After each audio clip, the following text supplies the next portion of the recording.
पूज्य गुरुदेव का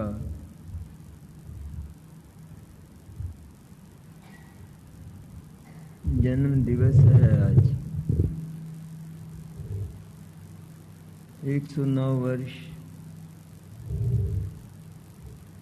उनके जन्म को हुए और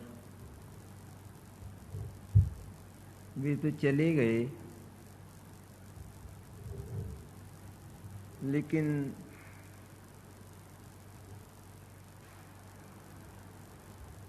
जन्म दिवस हमारे लिए अनेक सुंदर स्मृतियां लेकर आते हैं। अभी अनेक विद्वान वक्ताओं से आपने पूज्य गुरुदेव का गुणानुवाद सुना।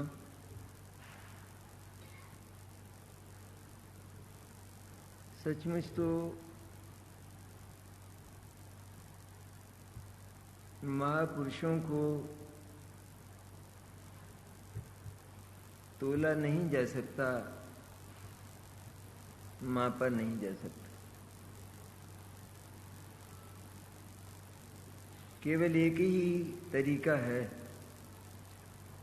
उनके तोल और माप का,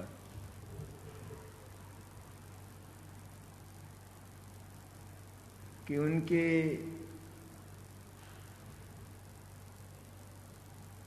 व्यक्तित्व की जो अनुभूतियां हैं, जिन अनुभूतियों से उनके व्यक्तित्व की रचना हुई है, यदि हम उसका अनुशीलन करके उनके व्यक्तित्व को अपने ज्ञान में आत्मसात करके और उस अनुभूति को भी आत्मसात कर सकें, तो पूरा का पूरा महापुरुष हमारे तोल और माप में आ गया। केवल एक महापुरुष नहीं, लेकिन अनादि के अनंत महापुरुष और भविष्य में होने वाले अनंत महापुरुष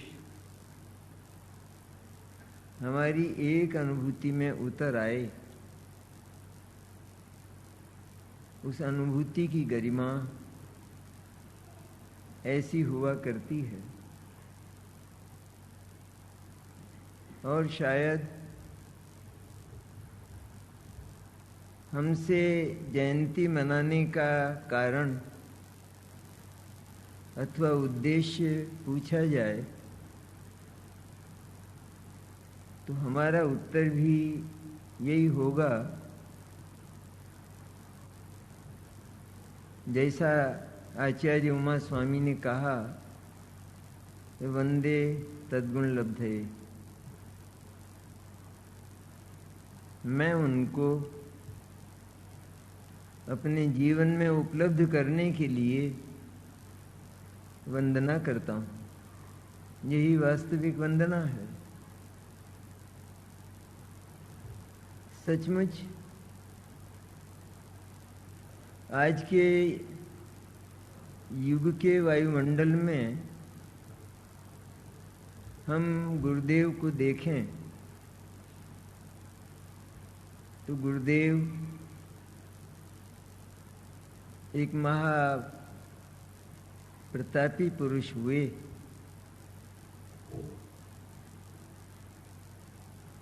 युग पुरुष हुए सचमुच, क्योंकि युग पुरुष उनको कहते हैं कि जो युग में, निकृष्ट युग में, कुछ औंधे युग में, बल्कि विषैले युग में कोई ऐसी अमृतमयी क्रांति लाता है कि जिससे वह युग धन्य हो जाता है, स्मरणीय हो जाता है, ऐतिहासिक बन जाता है। और इतिहास के जो पन्ने हैं वे उनकी गाथा को सोने के अक्षरों में लिखते हैं। ऐसे ही युग दृष्टा, युग सृष्टा और आध्यात्मिक क्रांति के सूत्रधार पूज्य गुरुदेव हुए।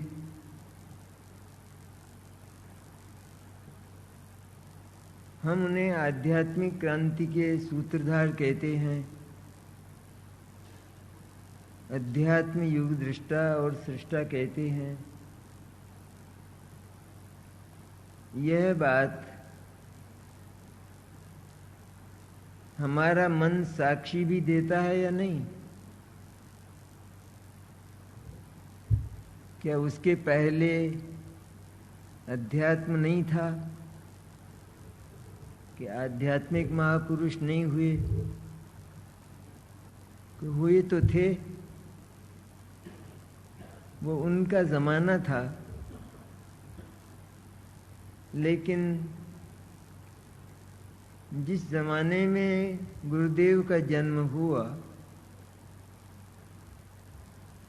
उस जमाने को हम देखें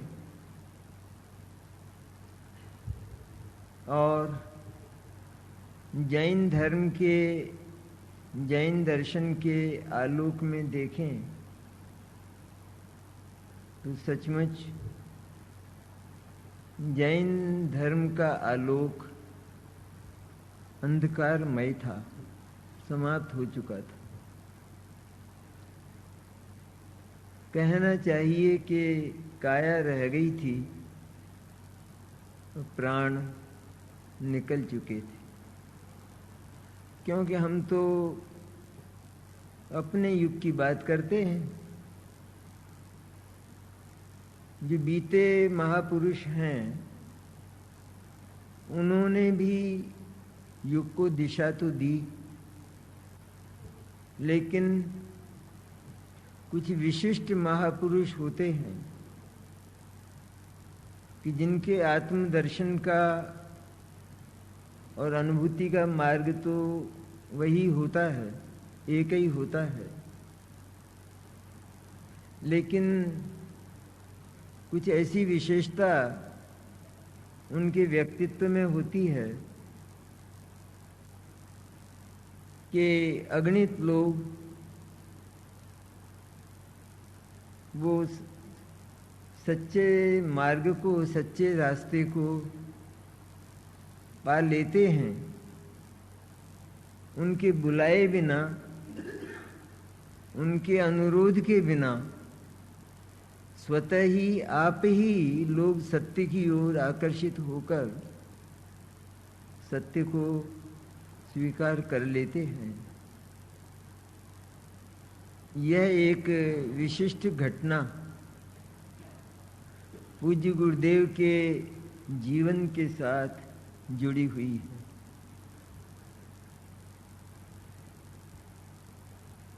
गुरुदेव ने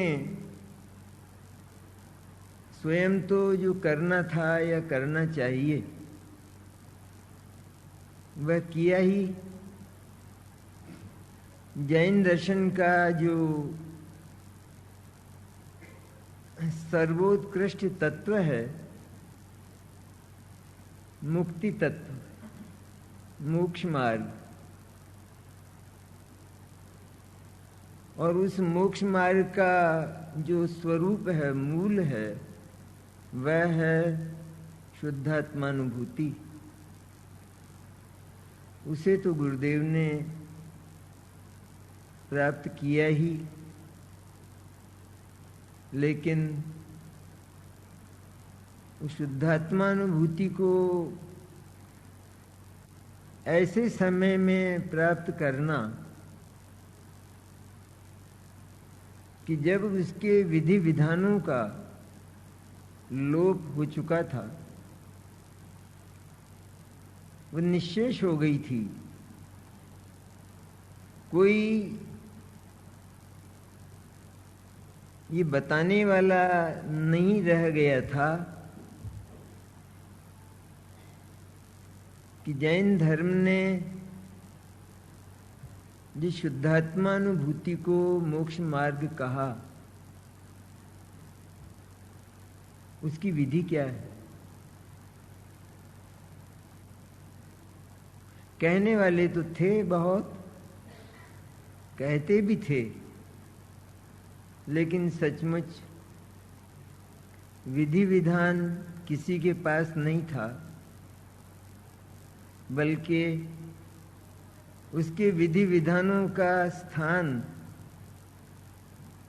कुछ उससे विपरीत विधि विधानों ने ले लिया था कि जो मुक्ति तो नहीं भेजते, लेकिन पाताल में जरूर भेज सकते।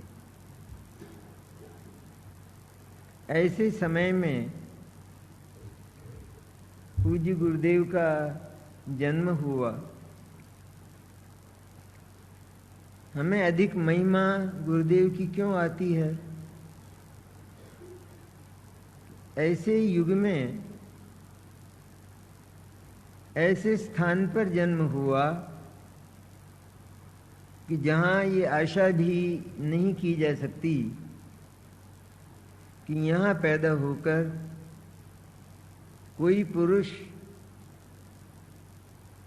उन बंधनों को तोड़कर सत्य की खोज में निकलेगा और स्वयं बुद्ध होकर स्वयं बुद्ध की तरह उस सत्य को प्राप्त करेगा, सत्य की अनुभूति करेगा। यह उस समय तो कल्पना से बाहर की बात थी, क्योंकि स्थानकवासी कुल में गुरुदेव का जन्म हुआ और वहां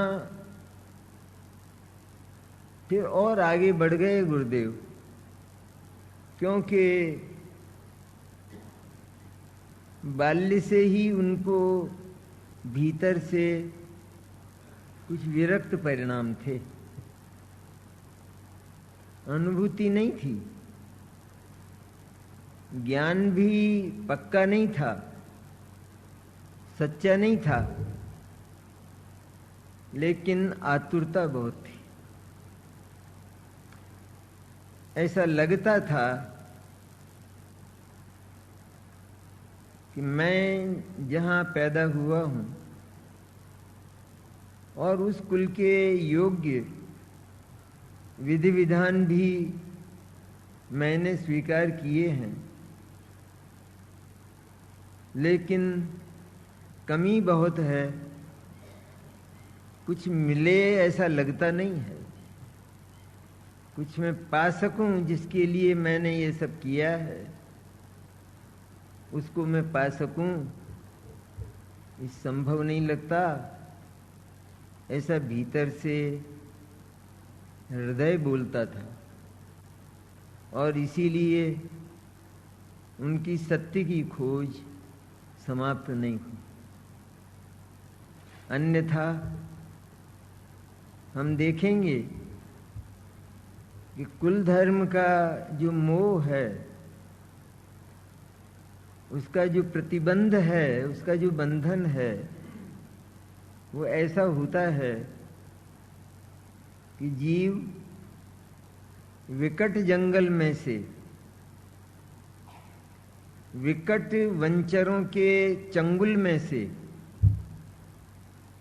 आंधी और तूफानों में से भले ही निकल जाए, लेकिन कुल धर्म का जो प्रतिबंध है वहां से जीव का निकलना बहुत कठिन होता है, क्योंकि वो मानता है कि मेरा तो धर्म ही यही है। लेकिन हम स्वयं कल्पना करते तो हैं, सोचते भी हैं, लेकिन आश्चर्य में डूब जाते। वहां पैदा हुए, उसी कुलाचार का पालन किया, इसके बाद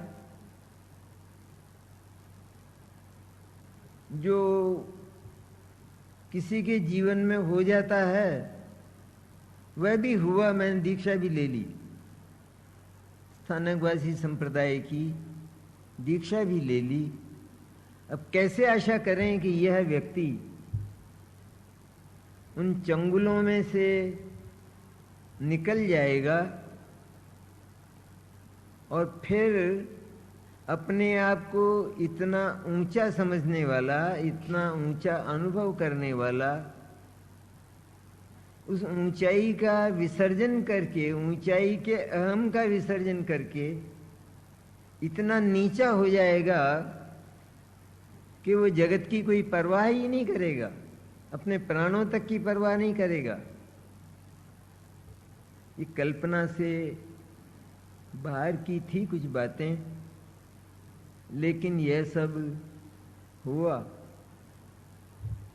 इसलिए हुआ कि हम भी इस शताब्दी में पैदा हुए और उसी शताब्दी में गुरुदेव का अवतरण हुआ। और कहना चाहिए कि हमारा जो भाग्य है, हमारा जो पुण्य है, वह भी कोई अनूठा पुण्य था कि जहां लोग गुरुओं की तलाश करते फिरते हैं, लेकिन गुरु नहीं मिलते, ढूंढते ढूंढते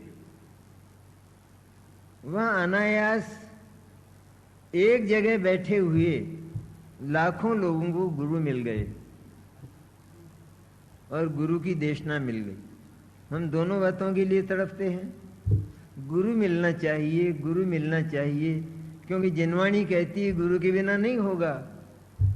ये जिनवाणी के बोल हैं, तो गुरु तो मिलना चाहिए और फिर गुरु की वाणी भी मिलना चाहिए।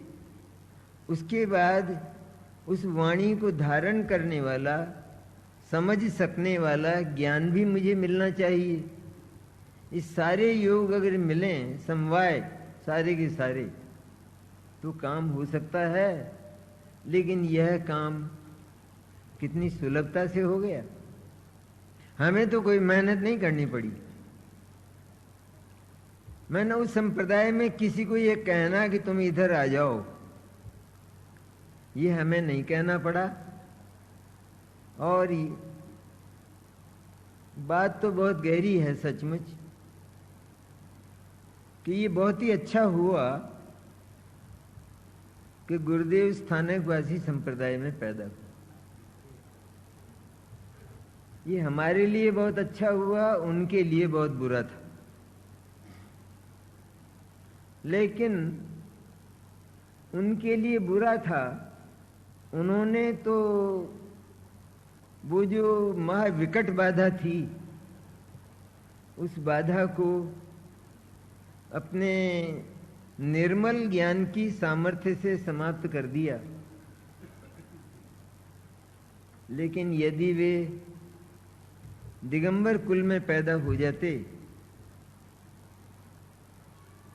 तो सच्चाई तो यह थी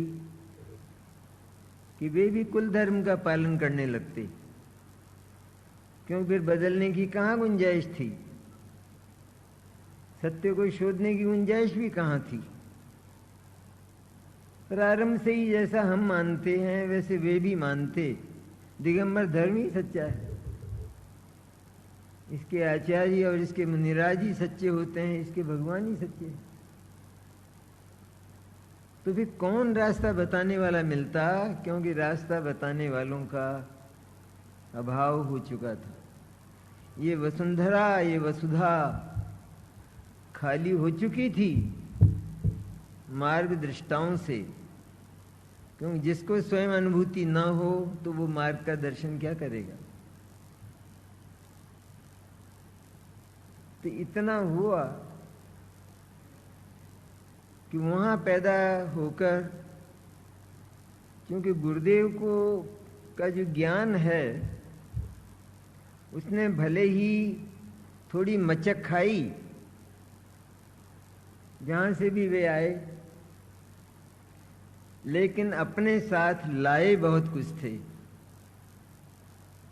और यह बात हमें भी काफी स्मरण रखने लायक है कि हम इस समय ज्ञान को जितना सत्य पिलाएंगे, भले ही वो पूरा आत्मसात न हो, अनुभूति में न उतरे, पर वह ज्ञान डिपॉजिट होकर हमारे साथ जाएगा और निश्चित रूप में हमें मुक्ति ले जाएगा, ऐसी उसकी गारंटी है। तो ये हमारे लिए भी एक बहुत बड़ा आदर्श गुरुदेव ने प्रस्तुत किया कि वे ज्ञान लाए थे अपने साथ, ज्ञान गुमराह भी हुआ, इसके बाद उसी ज्ञान ने गुमराह होकर अच्छी राह, सच्ची राह तलाश कर ली और लाखों लोगों को सही राह दी, सच्चा रास्ता दिया।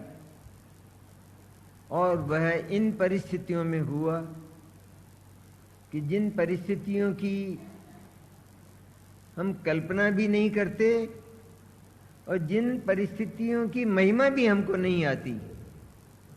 सचमुच कितनी महिमामय है ये बात कि जहां मुक्ति मार्ग के दर्शक का अभाव ही हो गया हो, तो वहां गुरुदेव को कौन रास्ता बताता। और उनके लिए अपवाद के रूप में यह बात तो बहुत प्रचारित की गई कि वे तो निगुरे थे, उनका गुरु कहाँ था। निगुरे तो तीर्थंकर भी होते हैं, क्यों उनका गुरु कहाँ होता है। कौन से गुरु से दीक्षा लेते हैं तीर्थंकर। नमः सिद्ध कई सब व्रत ले, नमः सिद्धम ऐसा कहकर स्वयं दीक्षा ले लेते हैं। तो कुछ होता होगा उनके पास। इसी तरह गुरुदेव के पास भी पूर्व भाव का डिपॉजिट ज्ञान था, सही ज्ञान, वास्तविक ज्ञान, जो इस तरह हो सकता है कि जैसे कोई रास्ते चलने वाला वो थोड़े समय के लिए रास्ता भूल जाता है, फिर उसे याद आता है कि चूंकि गांव नहीं आ रहा है तो रास्ता सही नहीं लगता है, ऐसा स्वयं उसे लगता है, तो वो लौट जाता है और लौटकर सही रास्ता पकड़ लेता है। ठीक ऐसा ही गुरुदेव ने किया कि रास्ता सही नहीं लगता है, ऐसा उनको भाषित हुआ, तो फिर लौट गए और लौटकर स्वयं अपने ज्ञान से सही रास्ता स्वीकार कर लिया। 23 वर्ष की अवस्था में स्थानकवासी दीक्षा हो गई और 70 का साल था शायद, 1900 संवत 1970, 23 वर्ष हुए ना संवत 1970 में अवस्था की। तो उस समय कठोर आचार का पालन करते थे स्थानकवासी संप्रदाय का, कठोर आचार का पालन ही नहीं, लेकिन ज्ञान का तो इतना लोभ था गुरुदेव को कि उन्होंने हजारों शास्त्र पढ़े और लाखों सूत्र कंठस्थ कर लिए। 17 बार उन्होंने भगवती सूत्र पढ़ा, जो 1 लाख श्लोक प्रमाण माना जाता है, लेकिन फिर भी प्यास नहीं बुझी और सब कुछ किया। इसके बाद जहां चाह वहां राह, यह एक सत्य उक्ति है।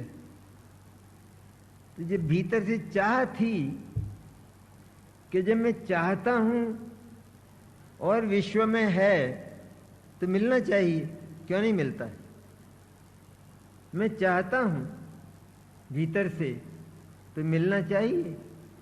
गुरु होते हैं, और यदि सचमुच इस युग में भी हम इस युग की बात करें कि हमको किसी गुरु की पिपासा है, इसलिए कि वो हमको मुक्ति का सही रास्ता बताए, अनुभूति की सही विधि हमें बताए, सही तत्व हमें बताए। यदि ये भीतर से हम तड़फते हों इस बात के लिए, जैसे एक भूखा आदमी धूप में पड़ा हुआ, प्यासा आदमी उस चिलचिलाती धूप में पड़ा हुआ तड़फता है और केवल पानी पानी पानी ऐसा किया करता है, ऐसी तड़फ यदि हमें मुक्ति के लिए, आत्मानुभूति के लिए और आत्मा के लिए हो, तो इस समय गुरुदेव जैसे गुरुदेव न मिले ऐसा संभव नहीं है। वो मिलेंगे ही मिलेंगे, भले ही उन्हें आसमान से उतरना पड़े, लेकिन वो आएंगे, क्योंकि वो होते ही उसके लिए हैं। वो किसके लिए होते हैं?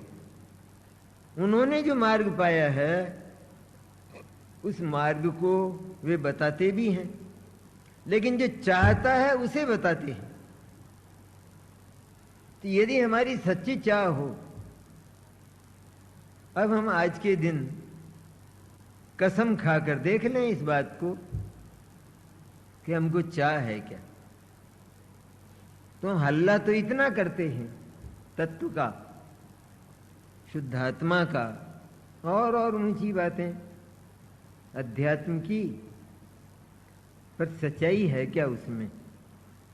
सच में चाहते हैं क्या? और ये जितना कुछ है विश्व, सारा विश्व, उस सारे विश्व से हम एक क्षण में नाता तोड़ने को तैयार हैं क्या?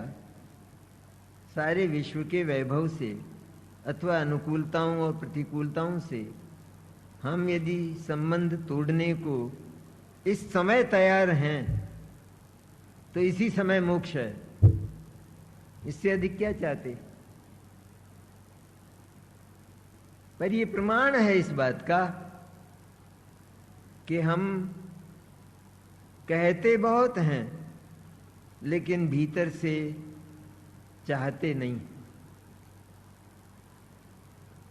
अब दूसरी बात क्या है कि हम इतना करते हैं और हमें ये कहा जाता है कि हम नहीं चाहते हैं, तो फिर चाह किसको कहते हैं? कि हम चाह की चाह तो करते हैं, चाह का विकल्प तो हम करते हैं, लेकिन सचमुच हमको चाह नहीं। जैसे एक भिखारी वो खाना खा के आया है पर कहता है कि भूखा हूं, लेकिन जो समझदार व्यक्ति है वो पहचान लेता है कि इसको भूख नहीं है। उसी तरह हम बहुत कहते हैं कि साहब हम इतना करते हैं, ये इतना जो सुनते हैं और ये जो रोजाना और करते हैं सारे विधि विधान, ये सब यूं ही जाते हैं क्या? तो क्या ये किससे पूछते हो? ये यूं ही जाते हैं क्या? ये किससे पूछते हो? एक विद्यार्थी यूं कहता है कि इतना बड़ा बोझा लेकर और रोजाना समय पर मैं कॉलेज जाता हूं और वहां सब कुछ औपचारिकताएं प्रोफेसरों की करता हूं, विनय करता हूं। ये सब यूं ही जाता है क्या? कि किससे पूछता है कितने नंबर आए? कि नंबरों से क्या काम है? ये सब यूं ही गया क्या? कि भाई इसी में तो देखा जाता है कि तेरे अंक कितने हैं, कि अंक तो कुछ नहीं है।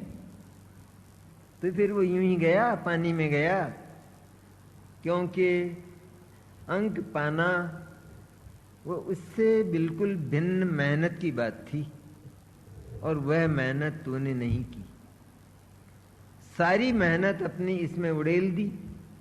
इसी तरह हमने भी जितनी कुछ मेहनत है ज्ञान की होती है मेहनत, ज्ञान को करना पड़ता है मेहनत, कि ज्ञान ही बचा है एक टिमटिमाते दीपक के रूप में, और सब समाप्त हो गया है। श्रद्धा समाप्त हो गई, चारित्र समाप्त हो गया, ज्ञान भी समाप्त प्राय है, क्योंकि मिथ्या हो गया है, अज्ञान हो गया है। अब कहां रास्ता मिले, कैसे रास्ता मिले?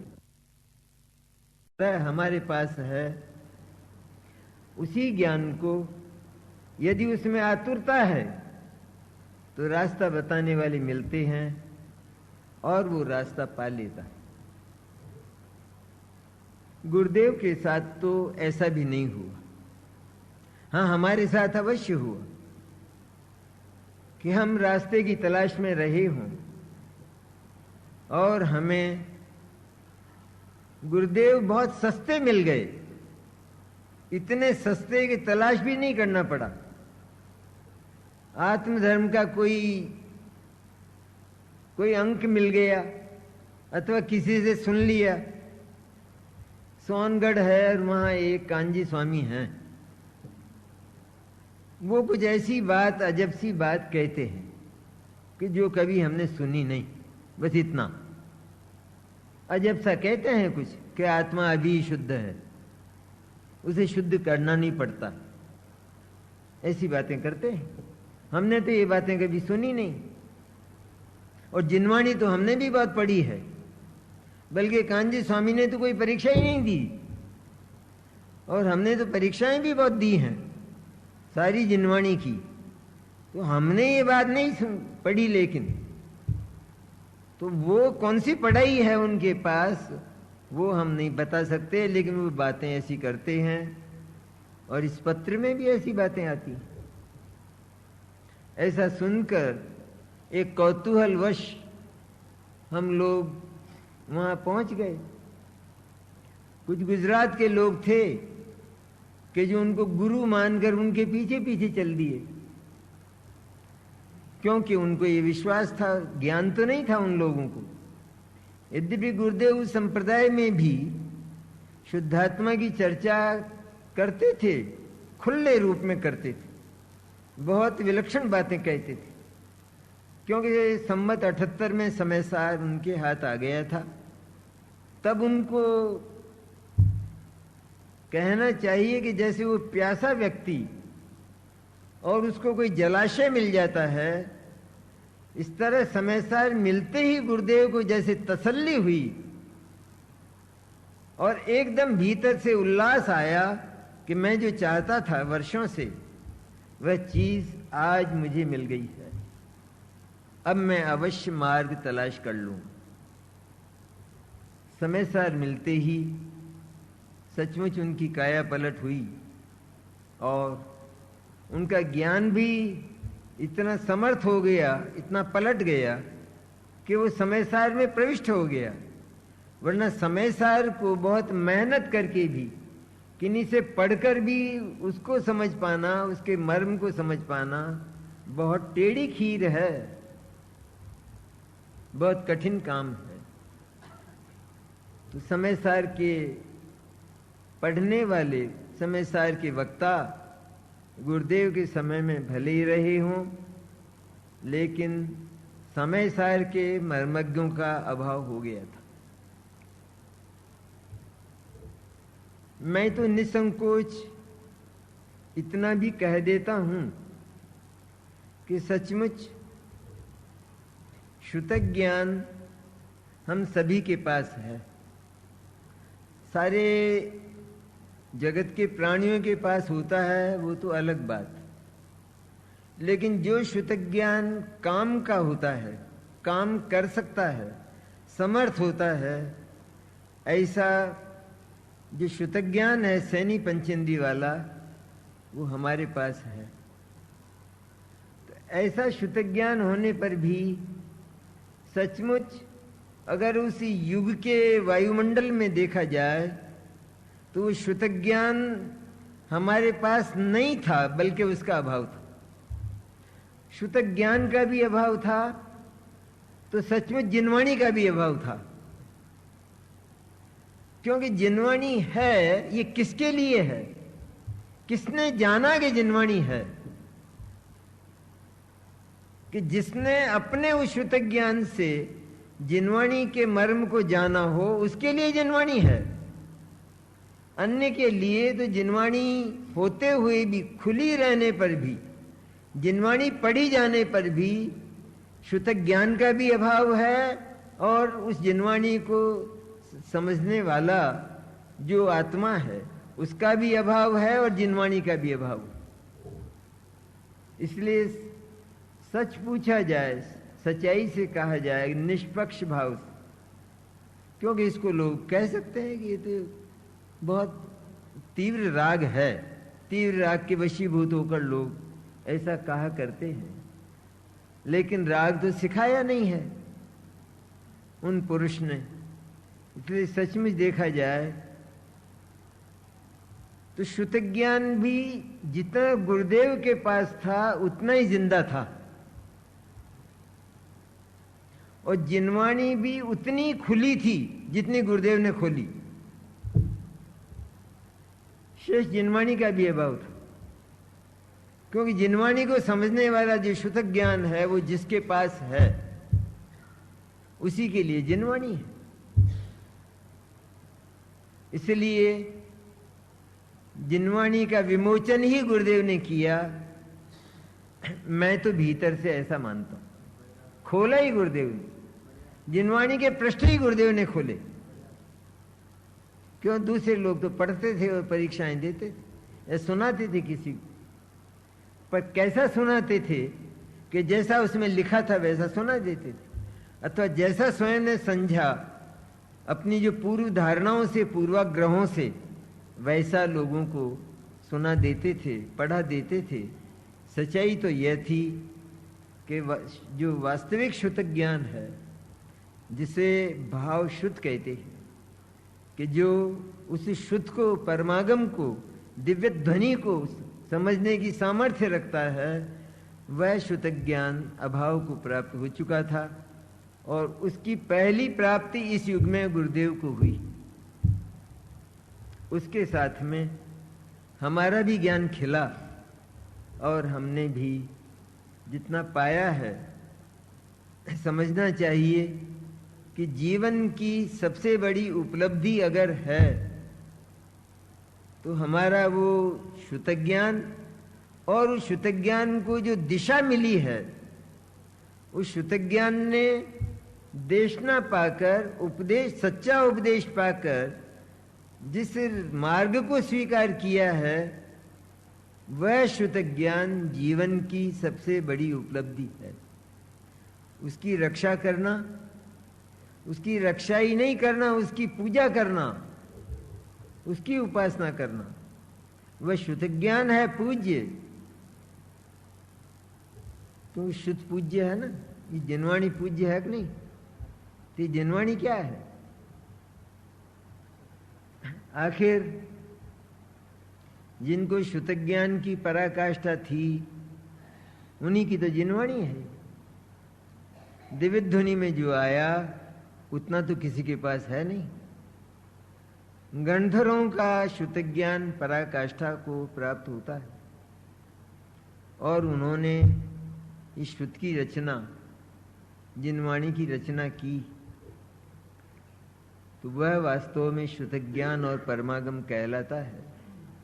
और उस परमागम का जितना कुछ बचा है वर्तमान में, उसको समझने वाला जो श्रुत ज्ञान है, बस वो जीवंत है। और उतनी ही जिनवाणी जीवंत है, खुली है, शेष बंद है जिनवाणी। तो ऐसे गुरुदेव, मैंने ये कोई सामान्य महिमा की बात नहीं है।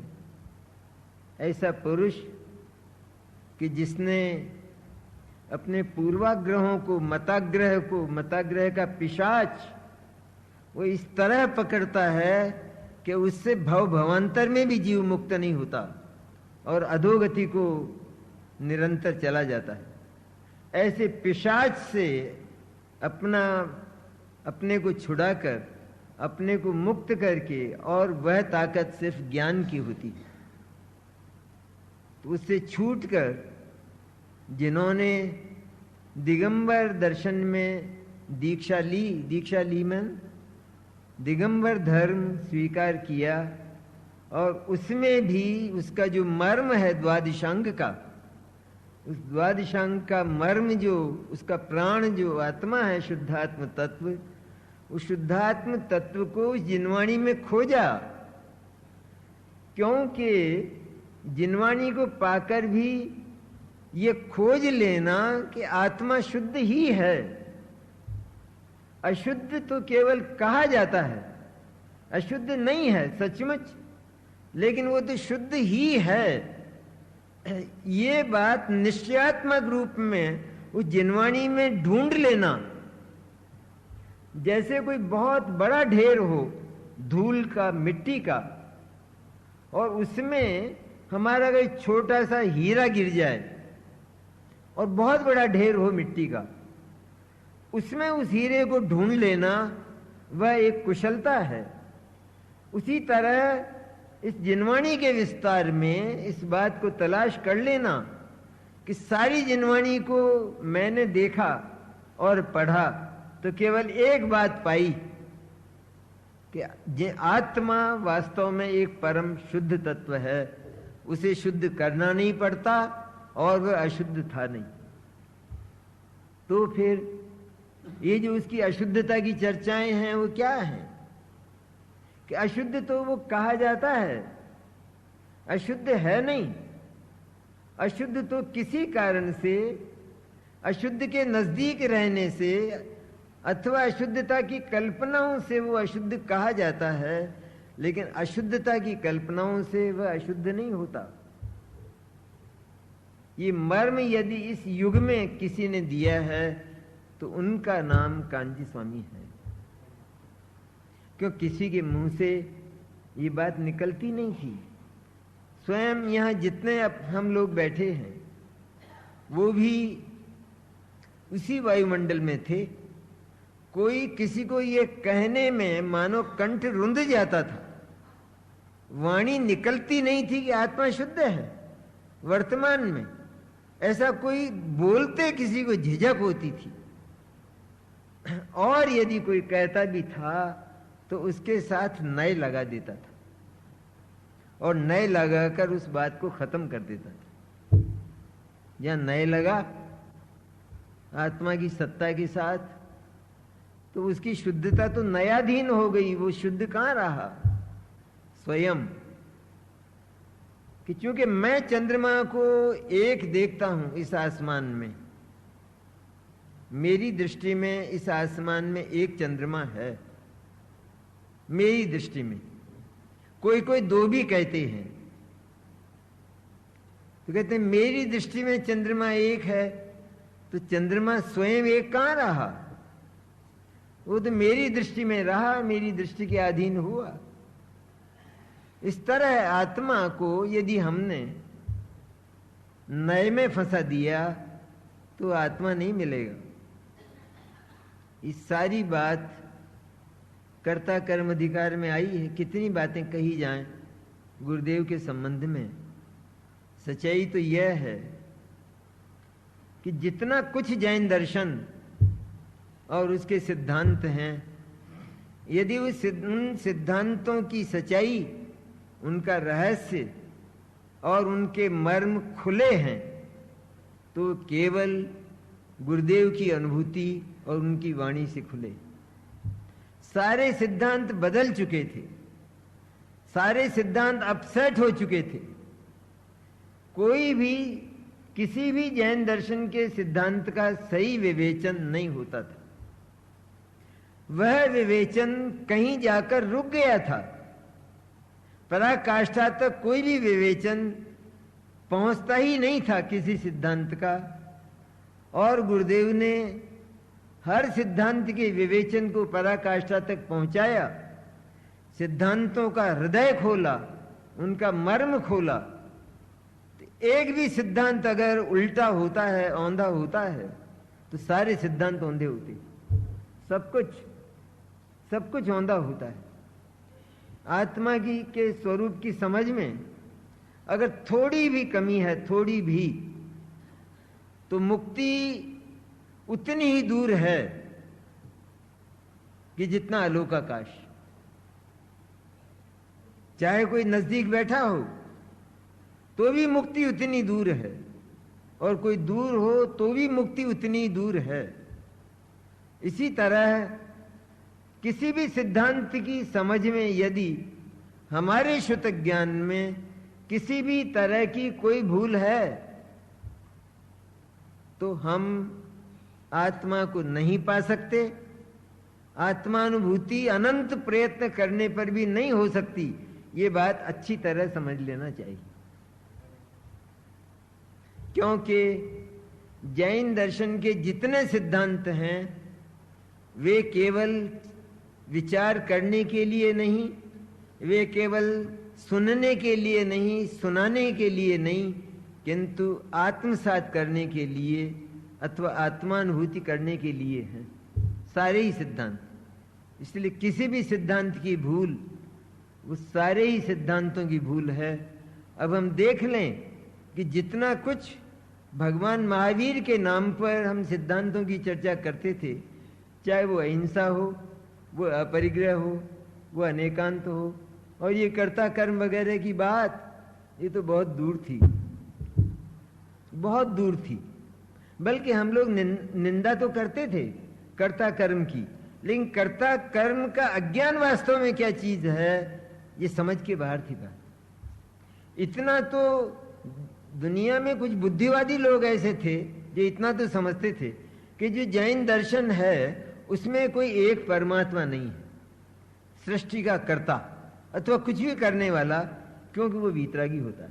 इतना तो लोग कहते थे, समझते थे, जो पढ़े लिखे थे या और विद्वान थे वो लोग कहते तो थे ये बात, और आलोचना करते थे। तो कहाँ जाकर करते थे कि जितना हमारा भक्ति का पक्ष है वहां जाकर उनके कर्तावाद की आलोचना समाविष्ट होती थी, वहां प्रवेश करती थी कि देखो जैन दर्शन वो अकर्ता दर्शन है, उसमें कोई परमेश्वर वो कर्ता स्वीकार नहीं किया गया।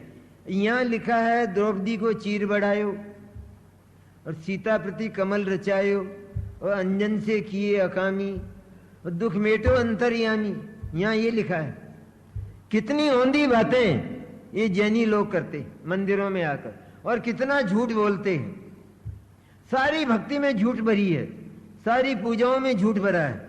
ऐसा वो बौद्धिक लोग जिनका ज्ञान बहुत बढ़ गया था ना, वे लोग अपने सारे ज्ञान का उपयोग उस भक्ति के कक्ष में जाकर उसकी आलोचना में किया करते थे, लेकिन यह नहीं समझ पाते थे कि ज्ञान और भक्ति का जो भेद है वो न तो आज तक समाप्त हुआ है। भक्ति का जो स्वरूप है वो यही रहेगा, लेकिन ज्ञान वो भक्ति में कभी फंसेगा नहीं।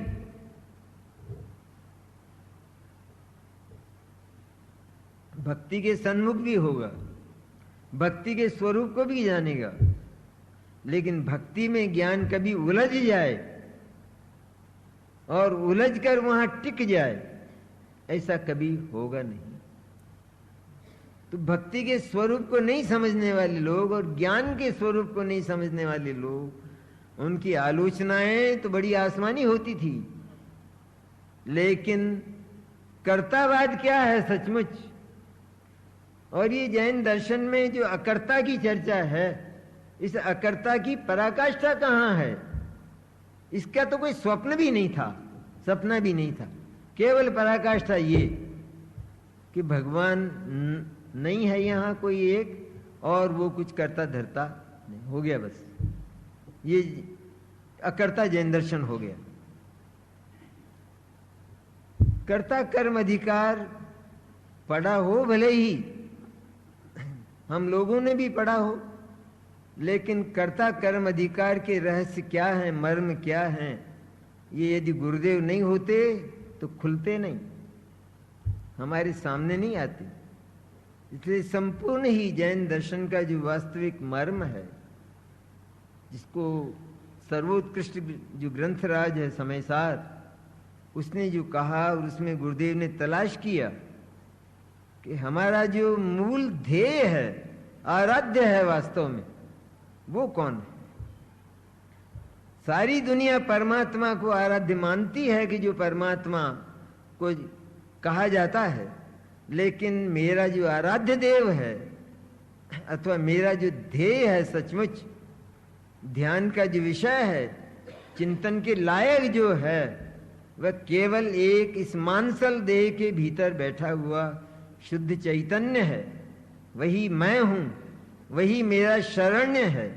सारे जगत में मैं घूमा, लेकिन मुझे किसी की शरण मिली नहीं। अगर मिल जाती तो उद्धार नहीं हो जाता, मिल जाती तो सुख नहीं मिल जाता। लेकिन जगत में शरण का कोई विधान नहीं है, क्योंकि जगत ही आजादी का बना हुआ है, स्वतंत्रता का बना हुआ है। ये रहस्य गुरुदेव ने खोले। बहुत बातें हुई, समय तो काफी हो गया, लेकिन इतनी बातें, यानी इतने अध्याय खुले हैं गुरुदेव के आविर्भाव से कि जितने 2000 वर्ष में नहीं खुले। 2000 वर्ष में कितने महापुरुष हुए, तो हम उन महापुरुषों को कोई उपेक्षित नहीं कर रहे हैं गुरुदेव का नाम लेकर। लेकिन सच्चाई यह है कि जैसे हम सबसे पहले भगवान महावीर का नाम लेते, तो क्यों लेते हैं कि हमारे सबसे निकट के रिश्तेदार वो हैं। भगवान पार्श्वनाथ तो दूसरे नंबर पर हैं, सबसे निकट के अगर हैं तो वे भगवान महावीर हैं। तो हम गुरुदेव का नाम क्यों लेते हैं? क्यों? हमारे सबसे निकट के रिश्तेदार हैं वो, हमारे माने सबसे बड़े हितैषी, परम हित चाहने वाले यदि हुए तो वो गुरुदेव हुए हैं इस युग में। और उन्होंने जो सत्य की शोध करके जो मार्ग हमें दिया, वह मार्ग जीवन की सबसे बड़ी उपलब्धि है। और तो कितनी कितनी बातें हुई। स्वाध्याय का सचमुच प्रारंभ हुआ तो गुरुदेव से हुआ, शिविरों का प्रारंभ हुआ तो गुरुदेव से हुआ, जीवन में व्यवहार का प्रवेश हुआ, व्यवहार की शुद्धि का प्रवेश हुआ तो गुरुदेव से हुआ।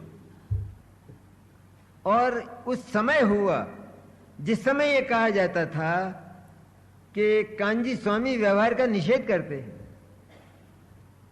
व्यवहार का विरोध करते हैं, व्यवहार को उड़ाते हैं। उस समय जो लोग पात्र थे वे गुरुदेव के निकट गए और उनके जीवन में व्यवहार उड़ा नहीं, पर सच्चा व्यवहार आया, सच्चे व्यवहार का समावेश हुआ। और सच्चे व्यवहार का समावेश होकर सच्चे निश्चय को समझने की पात्रता जागी। ये बहुत बड़ी देन, बहुत बड़ा दान गुरुदेव का था। उनके जीवन को ही हम देख लें, आज की चर्चा तो कुछ करने लायक नहीं, क्योंकि उसको करने से फायदा भी क्या है। एक बात अवश्य समझ लेना चाहिए कि जगत में महापुरुष होते हैं, लेकिन विरल होते हैं तो जिनके भाग्य होते हैं उनको वे मिल जाते। तो गुरुदेव एक विरल महापुरुष हुए, और महापुरुष होकर सचमुच महापुरुष तो अनेक हुए पहले, लेकिन हमें जो उपलब्धि हुई तो वो सचमुच तो उन महापुरुषों की बात तो हमने केवल सुनी थी, लेकिन सच्चाई को जो हमने पाया सुनकर, तो उसके मूल स्रोत वास्तव में गुरुदेव थे। इसलिए हम गुरुदेव को अधिक याद करते हैं। होता यह है कि महापुरुष तो अपने पास जितना कुछ है उस सबको खुलकर लुटाते। जैसे रत्न बरसते हैं ना, भगवान के गर्भ और जन्म के समय वो तो थोड़ा है, वो तो गिनती के बरसते, लेकिन महापुरुष इतना लुटाते हैं कि जगत उसको समेट नहीं पाता, क्योंकि जिसमें पात्रता होती है वही समेट पाता है। इतना सब कुछ होने पर भी होता यह है कि वो महापुरुष चला जाता है, उसके बाद उसके निकट जो लोग थे वे उसको समझ नहीं पाते। अधिकांश ऐसे होते जो उनको नहीं समझ पाते, और आगे जाकर उन महापुरुषों ने जो कहा है अथवा उनका जो आश्रम है उसमें विकृतियां आने लगती। ये बात आज की नहीं, ये अनादि की है और अनंत काल तक ऐसा ही होगा। हम आज आश्चर्य करते हैं ये क्या हुआ, गुरुदेव के समय में तो ऐसा नहीं था, और एकदम ही ये क्या हो गया, कि एकदम ही ये क्या हो गया, ये हम किससे पूछते हैं, इसने ये किसने किया है ये? अरे वो तो चले गए, लेकिन ये जो हुआ है ये किसने किया है? ये क्या आसमान से टपका है? अरे करने वाले भी तो हम ही हैं। कौन है? मैंने गुरुदेव का वो जो शासन था, उनका वो जो आश्रम था पवित्र, उस पवित्र आश्रम को विकृत करने वाले वो कौन हैं? कि हम ही लोग तो हैं, और कौन है? इसलिए आश्चर्य की कहाँ बात है। होता ही है ये कि महापुरुष तो कुछ ऐसे रत्न दे जाते हैं, बरसा जाते हैं, लेकिन कुछ अभागे ऐसे होते हैं कि जो आगे जाकर उनको विकृत करते हैं और महापुरुषों का नाम भी बदनाम करते हैं। होता तो नहीं है बदनाम। आज भगवान महावीर का नाम बदनाम हो गए तो क्या नाम बदनाम होगा? वो तो सिद्ध शिला पर बैठे हैं आराम से। यही स्थिति गुरुदेव की है कि वो तो जहां है वहां है। हम लोगों ने उनको नहीं समझा, उनके सिद्धांतों को नहीं समझा, और आज हम परस्पर उन सिद्धांतों के संबंध में भी विवाद करते हैं, अभिप्राय निकालते हैं। गुरुदेव का अभिप्राय ऐसा था, ऐसा मानो गुरुदेव अपना अभिप्राय नहीं समझा पाए। 45 वर्ष में इतना समय शायद किसी महापुरुष को नहीं मिला। भगवान महावीर को भी 12 वर्ष मिले, पर गुरुदेव को 45 वर्ष मिले, और 45 वर्ष में भी दिव्य ध्वनि में तो बहुत बात आती है, लेकिन गुरुदेव की जो बरसात है उस बरसात में तो और मिलाकर केवल एक ही बात बरसी, बुरी तरह से, बुरी तरह मैंने खूब अच्छी तरह से, कि एकमात्र ये जो तुम्हारा शुद्ध चैतन्य है, बस इसको जीवन में प्राप्त कर लो। प्राप्त क्या कर लो? वो प्राप्त है, बस इतना मान लो, इतना स्वीकार कर लो। ये गुरुदेव की वाणी का मूल मर्म था, और वो आज खो गया, क्योंकि भीतर से जब पिपासा नहीं होती तो फिर वो प्यास झूठी रह जाती। एक बहुत अच्छी बात है कि जैसे एक आदमी को नींद आ रही हो तो उसे तो जगाया जा सकता है, लेकिन जो नींद का बहाना कर रहा हो उसको कौन जगाए? तो हमें नींद ही नहीं थी सचमुच, हमें तो निद्रा का बहाना था, अब जगाए कौन? इसलिए गुरुदेव को सुना भी, उनकी वाणी भी आज विद्यमान है, उनका साहित्य भी आज विद्यमान है, टैप विद्यमान है, सब विद्यमान है। और ठीक ऐसा कि जैसे मानो हमारे सामने गुरुदेव बोलते हो। इतना सब कुछ होने पर भी सही बात तो यह है कि हमारे पास भीतर बहाना है। क्या करें, जमाना ऐसा है, परिस्थितियां ऐसी हैं, आत्मा को समझें तो कैसे समझें। और ये परिस्थितियां तो सभी के साथ, सब युग में, हर युग में रही हैं और रहेंगी। उन परिस्थितियों में से मार्ग ढूंढना गुरुदेव की तरह, ये भी तो आदर्श रखा गुरुदेव ने कि उनकी जैसी विकट परिस्थितियां हमारे सामने नहीं है। हम गुरुदेव के पास नहीं गए, गुरुदेव हमारे पास आए। कितनी बड़ी है बात। हम नहीं गए ना उनके पास, वे पहले हमारे पास आए।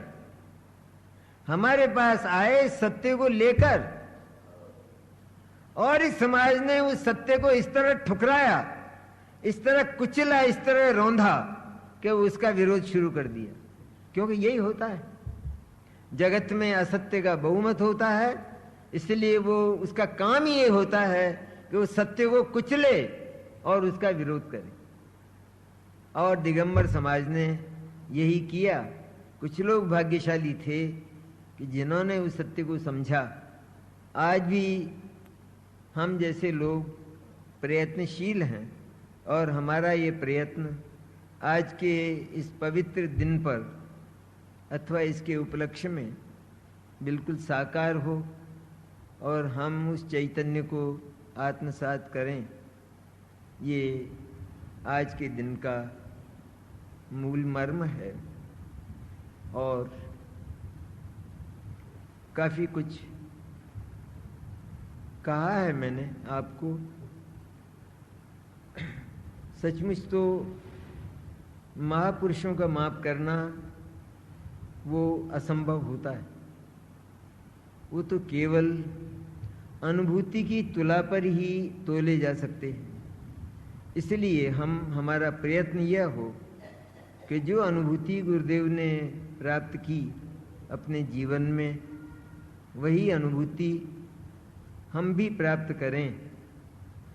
तो ये गुरुदेव का सबसे बड़ा दान वरदान है, और उनके प्रति हमारी यही श्रद्धांजलि होगी, सच्ची श्रद्धांजलि, कि उन्होंने जो कहा हमने उसका मूल्यांकन किया, हमने उसकी कीमत को आंका और उसे प्राप्त कर लिया अपने प्रयत्न से।